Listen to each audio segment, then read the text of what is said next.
मी कधीही पाठीत वार करणाऱ्यातला माणूस नाही. मी दादांना समोर भेटून सांगतो, दादा मी तुमचं काम करणार नाही. ज्यांनी मला या कार्यक्रमाला बोलवलेलं आहे आमचं दत्ता आसने, हे आणि आम्ही दोघं वेगळ्या वेगळ्या विचाराचे आहोत. आमचं आता थोडंफार जुळायला लागलं, पण व्यक्ती फक्त चारित्र्यवान पाहिजे. आणि मी अभिमानाने सांगतो की जरी तो काही कालावधीमध्ये माझा विरोधक होता, तरी मी माझं भाग्य समजतो की असा विरोधक मला लाभला तर सत्तेचे आनंद असतो, नाही तर आनंद नाही.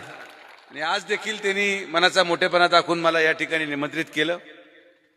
पण तुम्ही या सगळ्याला फाटा देऊन पारमार्थिक क्षेत्राला राजाश्रय देत आहेत, हे बघून आम्हाला आनंद वाटला. आणि त्या पत्रिकेत एक टीप आहे महत्वाची, की आम्ही ह्या व्यासपीठावर कुणालाही माईक देत नाही, कारण हे धार्मिक व्यासपीठ आहे. इथं राजकीय आपण कुणालाही बोलून देत नाही. देऊन तुम्हाला इथं एवढ्यासाठी बोलवलं की आपण असाच या परमार्थाला राजाश्रय देत राहावा आणि परमार्थ उत्तरोत्तर वाढत राहावा. आज आपल्या शिर्डीची जी परिस्थिती आहे तिला परमार्थाशिवाय कोणीही वाचवू शकत नाही, संस्काराशिवाय कोणीही वाचवू शकत नाही. त्याच्यासाठी आपल्यासारख्यांच्या राजाश्रयाची गरज आहे.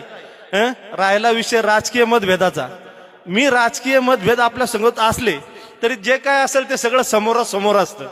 मी कधीही पाठीत वार करणाऱ्यातला माणूस नाही. मी दादांना समोर भेटून सांगतो, दादा मी तुमचं काम करणार नाही.